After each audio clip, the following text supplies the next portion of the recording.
I think it was like the frenetic. Maybe I would go look at that graffiti just for a second. New York is a kind of like get up and go town. People are just like charging with their like double coffees this high at like 9 in the morning. And I think I do miss that kind of energy. Here it's kind of more subdued. I don't think it quite makes the grade. But I would come over and, oh, interesting.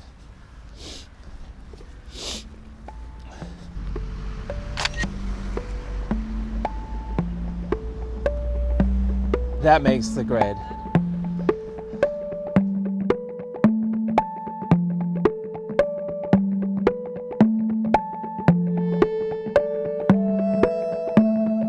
It's definitely not searching, and it's definitely, I wouldn't even notice it. Because I don't have any social media on my phone, it also kind of scratches that it's going to look like I'm a street photographer. Then I'll like file it on my notes, and then at some point I get to my office, I'll go through each photograph of my notes, and then if I think, oh yeah, okay, then I'll put it over to my arena. A way of cleaning or making sense of just being out and about.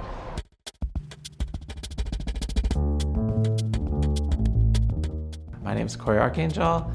I am an artist, composer, writer, and most recently YouTuber. Hey everybody. What's happening, everybody? Welcome to Let's Play Majoris G3. Welcome to Stavanger, Norway.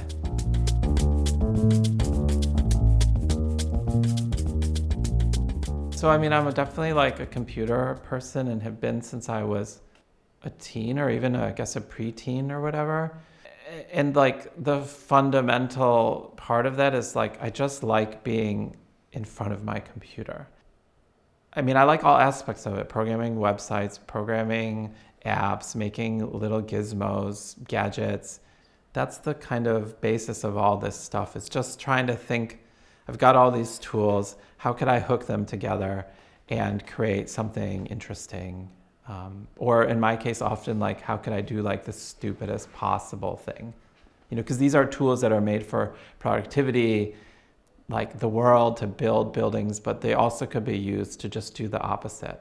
And that's my very special place. So I was always making things, but it was more like those things weren't really necessarily, how do I put it?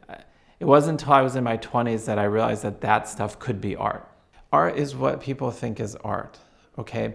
And so, especially with the kind of art that I do, which is a kind of on the edge, and the game, or a part of the game, is to like push it just a tiny bit, and then see if you can get people to be like, okay.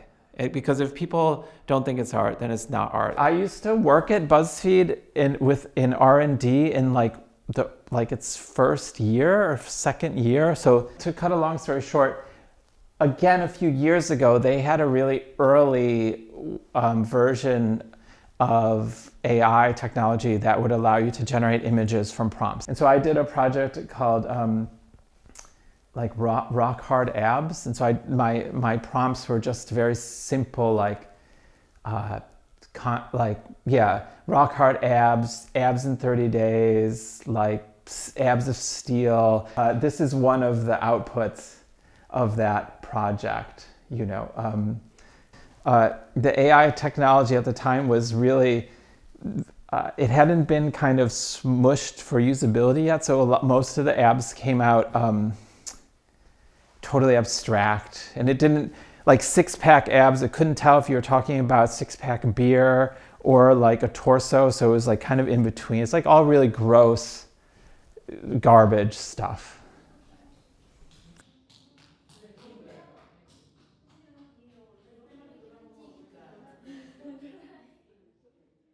There's these digital technologies, and in my case, they're digital. And the artwork has to be the right artwork to live with that technology. And the technology has to be the right technology to live with that artwork. And finding that balance can sometimes be very complicated, or sometimes it can happen right away.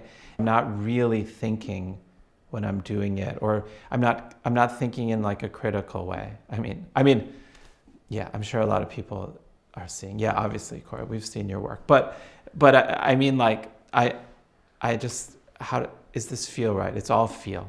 In Super Mario Clouds, you see just a TV, CRT TV, and it's just a blue background, and you just see the clouds from Mario Brothers kind of floating across very slowly. I mean, that's from 2002, which is already like 1 trillion years ago. I knew that, okay, you could take apart video games and you could reprogram them. So you can make the graphics do different things. So that was the structure that I was introduced to. That idea was, well, what if I made like landscape art, or what would pop art look like if it were made within this structure and not like paint on canvas, or what were the kind of 1960s materials? And so that's kind of what my thinking was. It was kind of trying to move two languages together, like the technical language of video games and the kind of poetic language of landscape. So because I get a lot of public feedback about that work, that's the work that I realized that, oh my God, like not only did I have no idea what that piece was doing when I made it, like I knew it was good, like I knew kind of like I had a hit, and kind of like I felt like I made it, when I made it, I put it on my TV in my living room. It was kind of just on the TV, and I was like, yeah, that's cool. Like that is really cool. But I didn't know what it was doing. And also the other thing I learned is that it actually, what the piece does changes over time. So it's not, so how people are reacting to it are changing, and what happens in the world changes. And as the world changes, the piece changes. And so that, it's been very helpful, because I've learned like, oh my God, there's nothing here that is stable.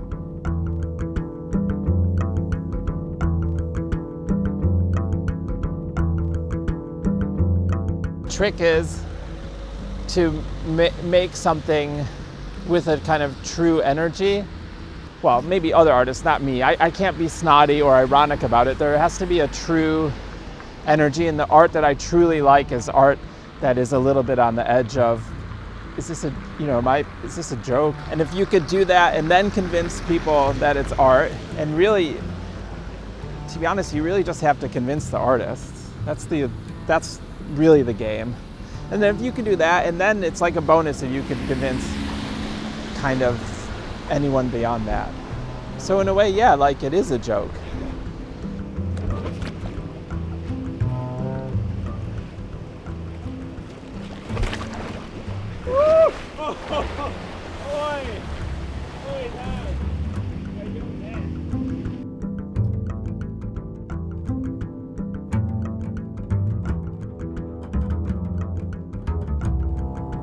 I, with my family, we moved to Norway about 10 years ago. It wasn't like, I hate New York, I gotta leave New York. It was like my wife got a job here running the Kunsthal, and so we came, but we were like, yeah, we'll just still have a place in New York, blah, blah, blah. Then our daughter came, and then Corona came. And anyway, so at some point we were like, oh yeah, actually, like we like really live here. Like we 100% live here. In New York, it just seems normal to make this stuff. But here, I realized that art has and to its advantage, has almost no relationship to the normal world. In fact, a whole point of a certain type of art, especially the art that I make, is that it has no use, that it has no clear meaning, that it can't be pinned down. It's completely off the grid in terms of anything that happens in normal culture, right? And that's kind of where I ended up. And then I thought, oh yeah, I really let's go harder.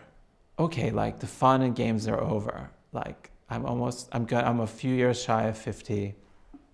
Like it's go time. Like I'm gonna try to really do this. Like I have time and I have space now to focus and really make a run for trying to be like a pretty good artist.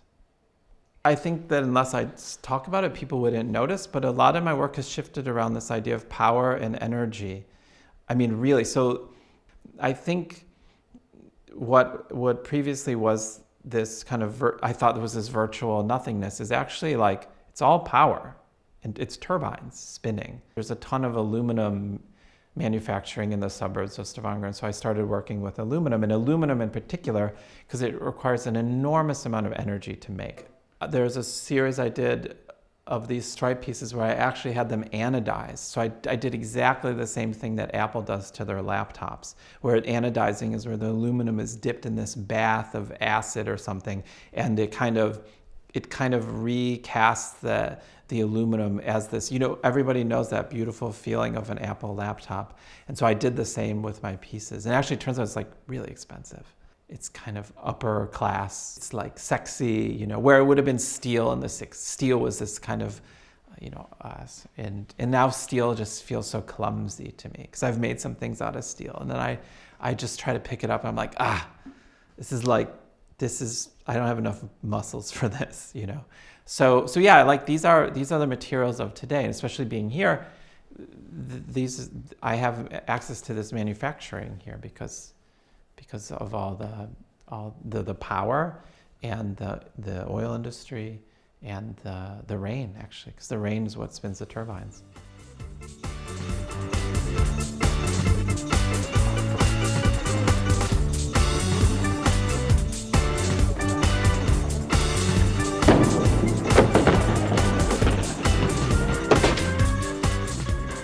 I remember the years that people would come and be like, post-internet. And I remember being like, wait, what? What are we talking about here? For me, I think what people were trying to express using that term was that there was a shift in the art industry. When I started, to even use a computer was considered it was like persona non grata. Like curators wouldn't even as soon as you mentioned a computer, their face would go white and they'd be like, I gotta go, sorry. So it was really it just wasn't considered art. I think what happened with post-internet, eventually you had a whole generation of kids who went to art school who were on the computer, on Tumblr, and they of course eventually graduated for art school and then hit this art industry. So let's say that there's this generational shift, and yeah, I was all for it. I was like, thank God, because I just can't take another year of this. I'm gonna lose my mind, because I really crossed over quite early, and that was part of my project. I was so annoyed, and I was like, I gotta find there are great things in this world, right? There are incredible artists, but there are all this computer stuff happening. There needs to be more of that over here, and that was a project of mine, but it was slow going. But so when post-internet happened, I was kind of okay, this is a start. Good. There's all these young artists. There's things I'm seeing that I'm jealous of. I'm oh, wish I made that. Okay. I wish it had gone further. You know what I mean? But it's these things come and go in waves. I'm old enough and have been around computers for long enough to try to guess how things will age. So I have a pretty good handle on it. But it's still just a guess, and it's hard. But do you mind that it looks old now, for example, those old pieces? It was it's first it was a shock. I was oh my God. And also I'm going to be 50 soon. I'm well, when did that happen? I feel I don't know what happened, I'm halfway done here, and then of course my second thought is, is there a bit here? Can I use this? It's typical comedian. I'm always thinking, I'm trying to work on the set always. I have these videos where I took these canonical Western, these canonical Western compositions and re-edit them with YouTube content. So this is Schoenberg's Opus 11 as played by cats. And so it's an actual faithful reproduction of the score where I found the notes or cluster of notes being played by cats. So I have done things which are close to that, and maybe at some point done some ready-mades, but it's not so much a part of the work anymore. More, it's just a vibe or an energy. Although I still am like interested in YouTube as a forum. I think it's an amazing, like, wild, weird place for a moving image, you know. Oh yeah, what makes the artwork good? That's a crazy question. I think for me, a good artwork is like, it's like a TV show. So let me give you an example because I'm old, like The Sopranos, right? Imagine you took the whole Sopranos, how many hours it was, and you smashed it into just like one frame. And all of the energy and goodness of that and creativity of that show was in just one frame. And it could give off that energy forever. That to me is like what a good artwork does. So I'm talking like a still visual, like a good painting or a good photograph is like the whole show all at once, and you could look at it and it's like, and it's an energy fountain, and it's eternal. So every time you look at it, that energy comes, you know. So for me, that's if an artwork could do that, that's what makes a great artwork. And you don't really know it until you see it, and different people will see it in different artworks, and different artworks will change over time. Ideally, it would give it off forever, but who knows what happens in the world. A work might be read totally differently in an hour because of something happens. So. When is the last time you've encountered this? Just this morning. So in my apartment, I have a Robert Longo. It's a photograph. And do you know the Robert Longo Men in Suits series? So I have it's one of the photographs that the drawings were made from, and it was an edition from a place in New York called The Kitchen. So it's this beautiful photograph, tiny, like this big, of one of these guys on a rooftop. And I see it every day, and every time I see it, I think, like, it's just like, I can't even believe it. Everything that you need to know about being alive is in that photograph. I mean, not that it's like a test to pass, but it's just all of life comes to me when I see it. It's every time. It's amazing. I almost like started crying. I was like, Cory, don't cry. Please, don't cry while talking about Robert Longo. You'll never live this. That will go in and you'll never live it down.